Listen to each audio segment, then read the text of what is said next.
I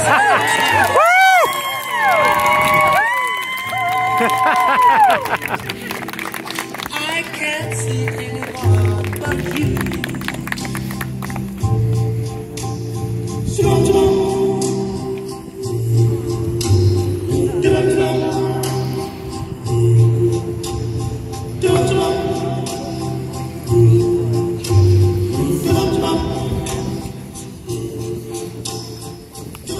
Are the stars out tonight?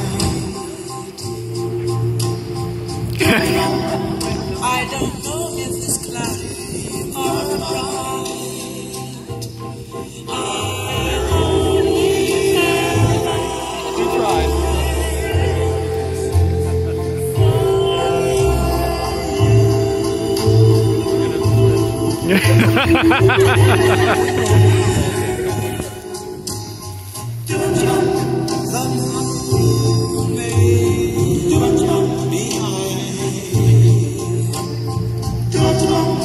but I can't see a thing in the sky. I only have eyes for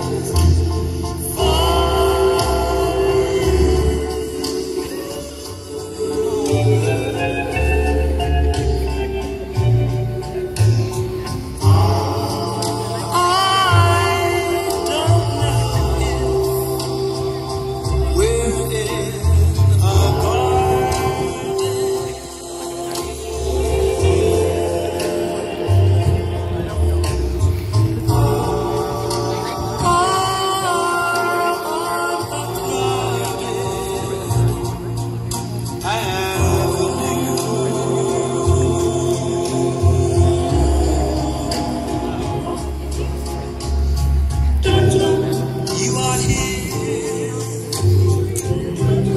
and so am I. Maybe millions of people don't mind.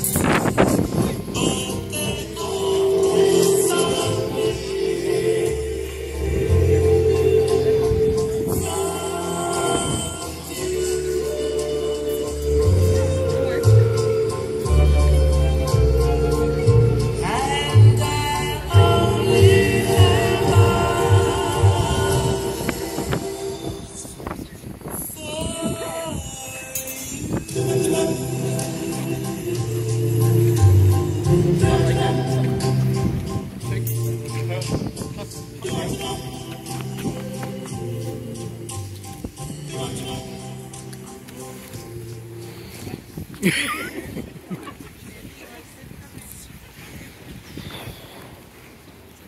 Good evening, everyone. Everyone can hear me okay? If you need to stand, let me You know. guys are very excited about being here tonight.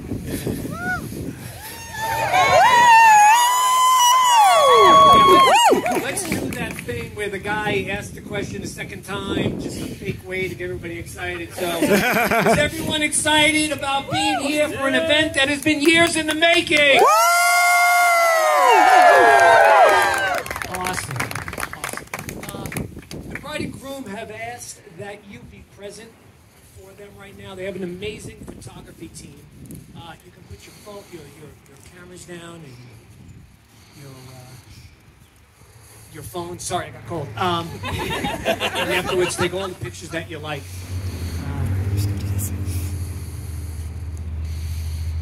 I wanted to just, before we get started, I wanted to let you know the celebration that you are in for. Michael is very type A, very organized. I am part of an email chain that he had sent out for the ladies and the gentlemen to keep them organized and all the events. So I just wanted to read one paragraph from one email. Please note that the opening line is all caps.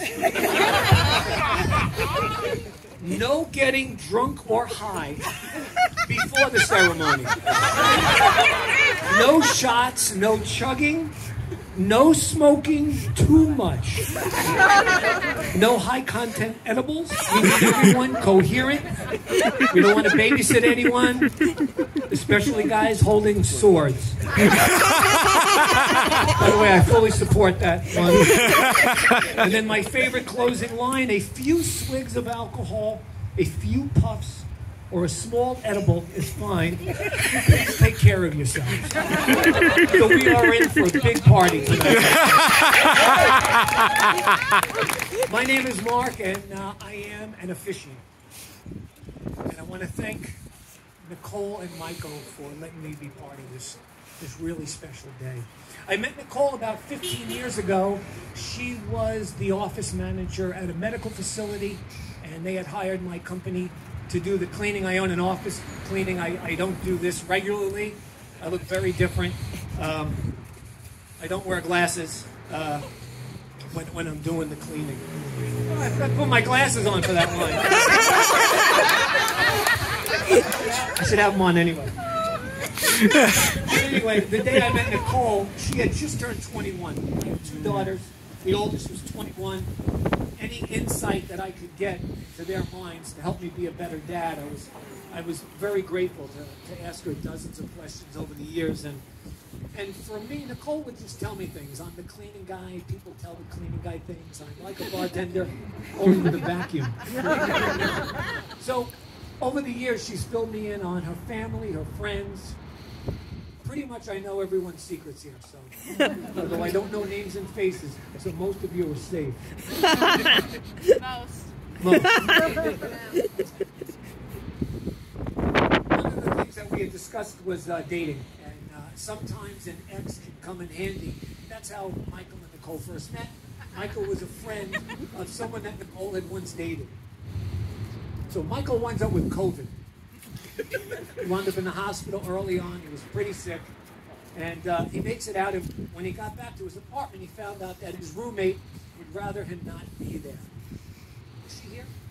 She's not. Nope. So Michael gets out of the hospital and this bitch kicks him out. It's true. But everything happens the way it's supposed to, because in looking for a new place, he reached out to Nicole. He wanted to talk to her about where she lives, so they met at a bar, and they hit it off and they clicked. They talked for hours, and they closed the place down. My job is to quantify love. I think that's what I'm supposed to do. And I did a lot of research for tonight. There's songs and poetry and tons of philosophy. But everything I found, when I read it, I couldn't convey it correctly. But I can recall in real time when Nicole was telling me about hanging out with Mike that night at the bar.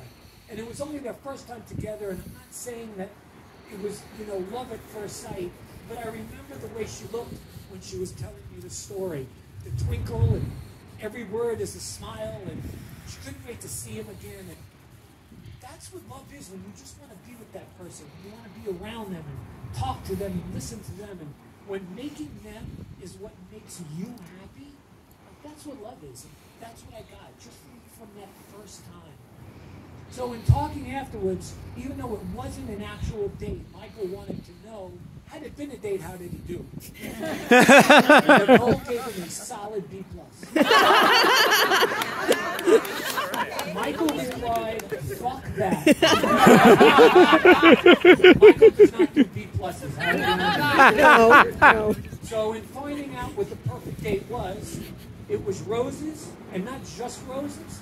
It was green roses to make it more difficult, and fireworks. So it was a wonderful Italian restaurant.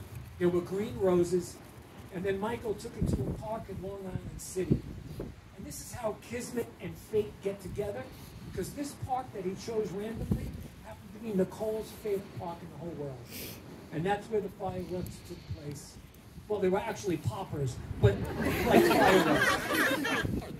It was windy, they blew all over, and that's what a perfect date is. That's what an A+ date is.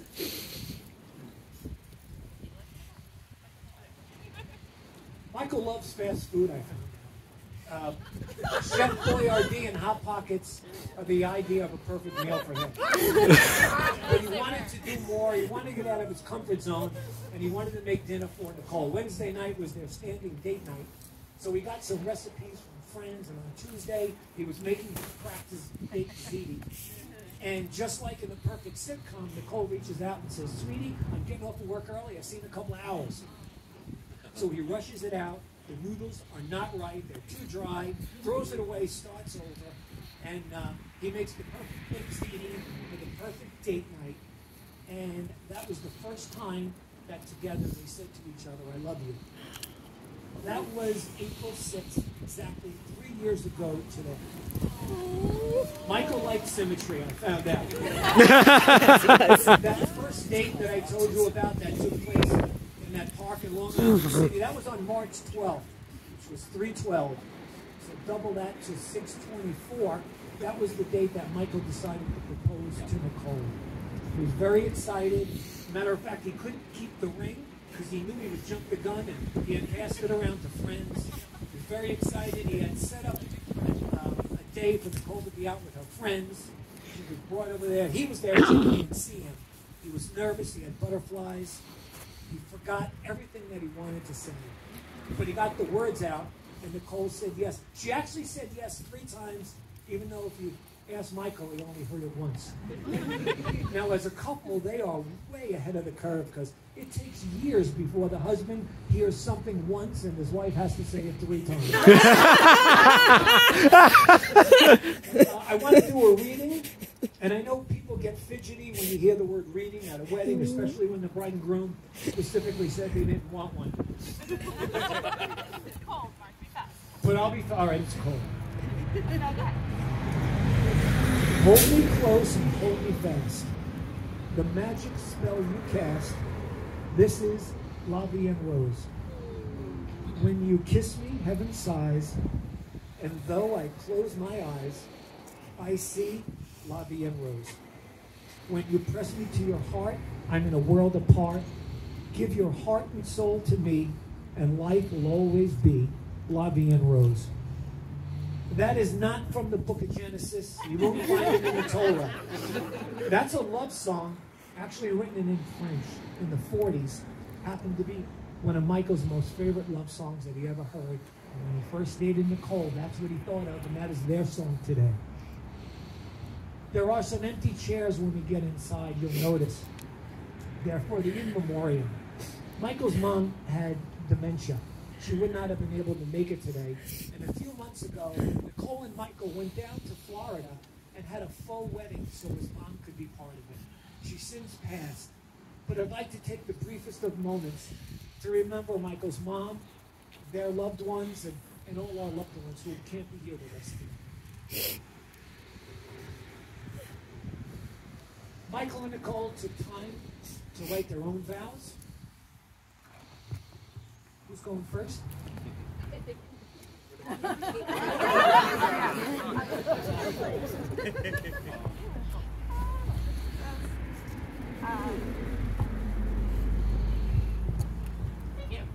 Yeah. 3 years ago today, we said I love you for the first time.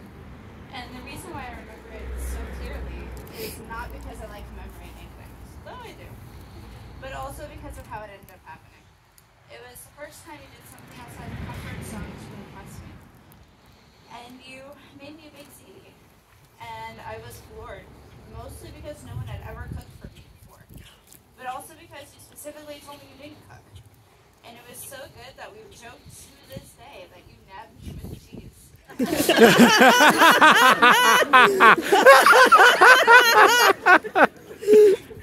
what you really did do was manage to sweep me off my feet in a way no one has ever done before. And by taking the time to make a second CD when the first wasn't quite right, by setting up the glow lights in the fire pit, just by doing something that you had never done before, you managed to show me you really cared.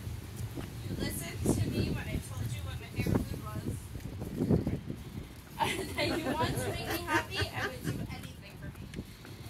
And so that night, I blurted out those 3 little words we are celebrating in a very big way tonight. And to my shock, they started back. And if making me a ziti didn't prove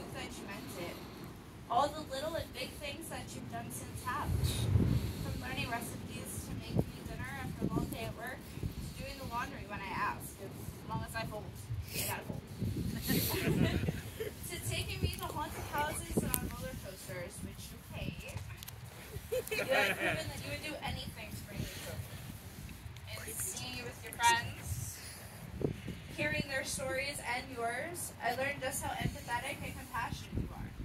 How loving you can be.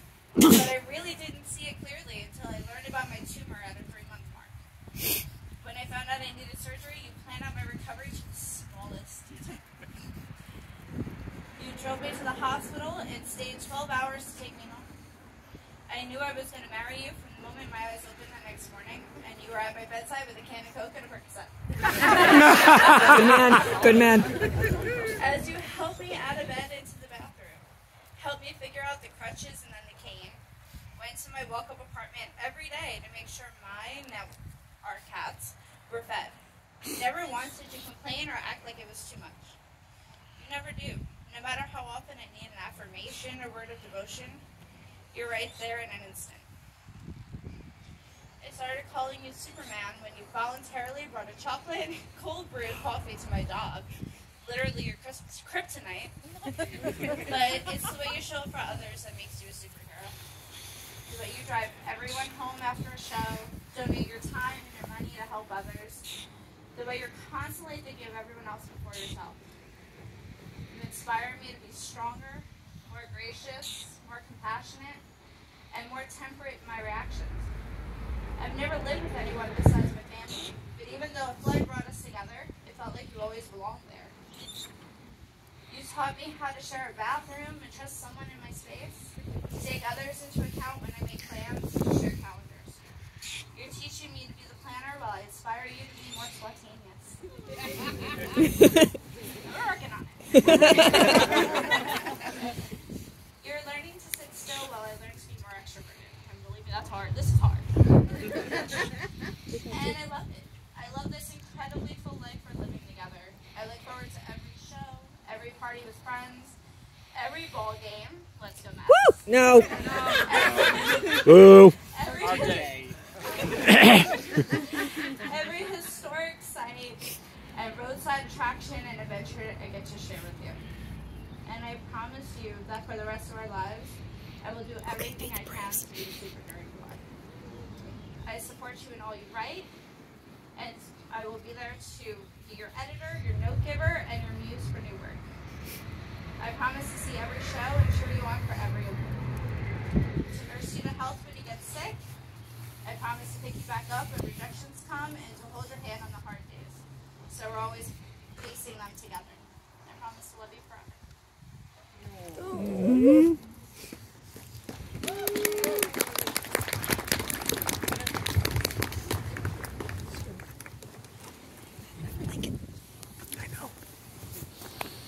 Okay. Sonnet 116. Yes. Yes, I'm doing Shakespeare. Yes. Yes. Perfect one. Let me not to the merit of true minds admit impediments. Love is not love, which alters when alteration finds, or bends with the remover to remove. Oh no. It is an ever-fixed mark that looks on tempest, and it is never shaken. It is a star to every wandering bark, whose worth unknown, although his height be taken. Love's not time's fool, though rosy lips and cheeks within his bending sickle's compass come. Love alters not with his brief hours and weeks, but bears it out even to the edge of doom. If this be error and upon me proved, I never want, nor no man ever loved. I have to begin with Shakespeare because the majority of my life is the best way I can convey myself. I think you're fine. Just keep going. You're doing good. It's the best way I can convey myself. It is the way people can see the best version of me. I spent a lifetime hating myself and afraid to be me. But with you, I can finally be everything I've always wanted to be. You were able to see me for both who I am and what I've always wanted to be. You not only see me, you have chosen to be my friend, my best friend. I'm sorry. My girlfriend, my love, my fiance. And when we're done here, we walk down this aisle, my wife. I am so honored to be standing here in front of you and the people that we both love so dearly. In front of Then I promise I will always love you, no matter how much you try to annoy me. I will be there to see every disgusting wound and hear every true crime podcast. I will learn to cook even more for you. I will reluctantly help clean after every cat we own, all 5 of them. I will take you to every haunted house and happily wait outside until you can. And I promise, I'll wait the full 10 seconds before I drive the fuck away.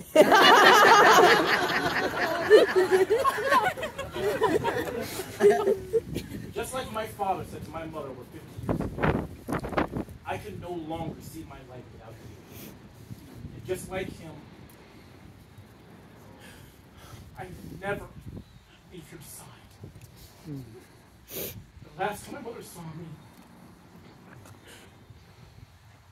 she watched me vowing my love to you. And I thank you for giving me that moment, for giving my father that moment. I vow for the rest of my life, honoring, treasuring, and loving you. I vow to give you cheese. I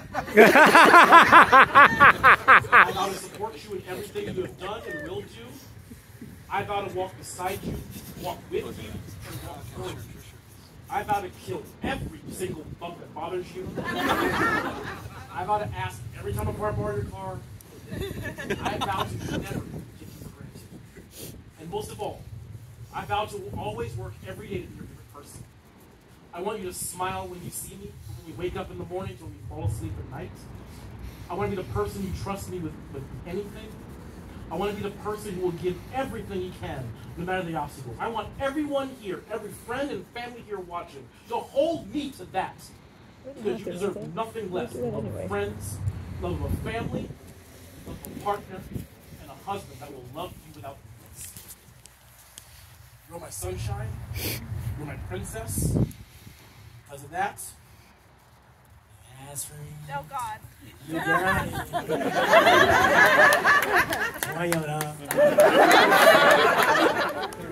Forget Parrish.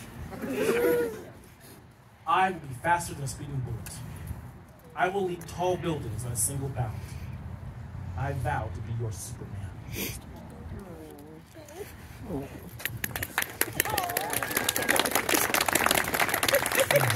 Nicole, you first. Before you place this ring on Michael's finger, the photographer would like you to...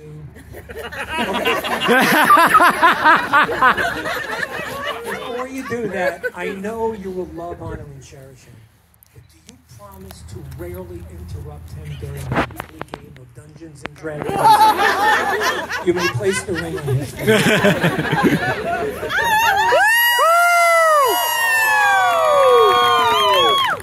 Michael, before placing the ring on Nicole's finger, it's obvious you're going to love, honor, and cherish her.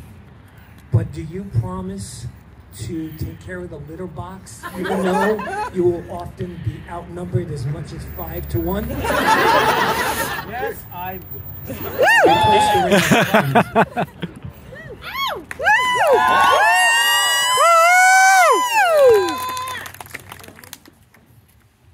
Okay, the bride and groom, I'm going to read this because Nicole sent it to me. There was a funnel that blew away. Oh, here it is. You both have just sealed your relationship by the giving and receiving of rings. Today, this relationship is further symbolized through the pouring of these 2 individual containers of sand. One representing you, Nicole, and all that you are, all that you were, and all that you ever will be. The other representing you, Michael, and all that you are, all that you were, and all that you will be. As the sand is now blended, we can see that it flows together in lovely patterns that allow for us to see the individual colors while appreciating the creation of something new and beautiful. Our prayer for you today is that your lives together be longer than the time it takes to separate the individual grains of sand.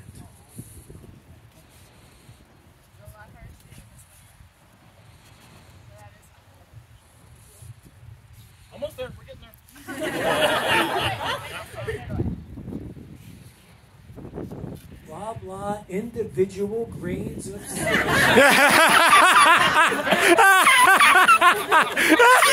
Individual grains of sand.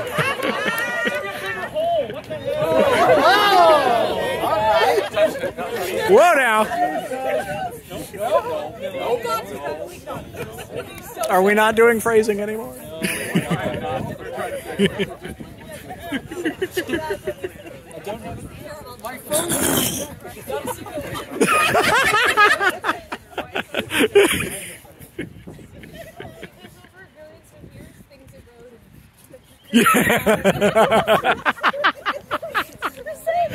Don't make me break out the Science Center stuff, guys. Don't make me do it. Individual grains. Do you want to move this camera over just a little bit because Michael's in the way? Individual grains of sand. Perfect timing.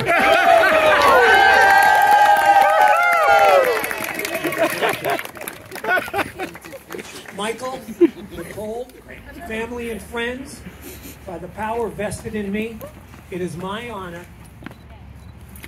to pronounce you husband and wife. Michael, you've kissed this lady 1,000 times before.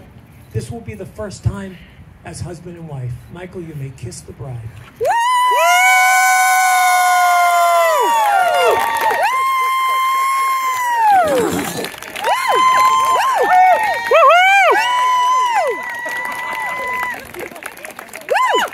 Oh yeah.